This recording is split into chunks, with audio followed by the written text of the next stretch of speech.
Andrea Fábriová z Nadlaku sa okrem prehliadky našej cez Nadlak zúčastnila aj súťaži ako voča Romanie Junior, X-Factor alebo Superstar Československo.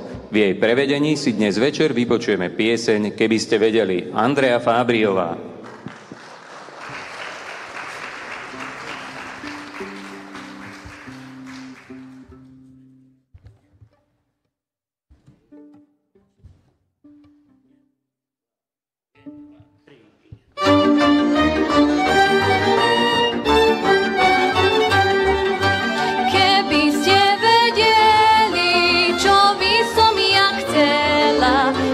Pekného muža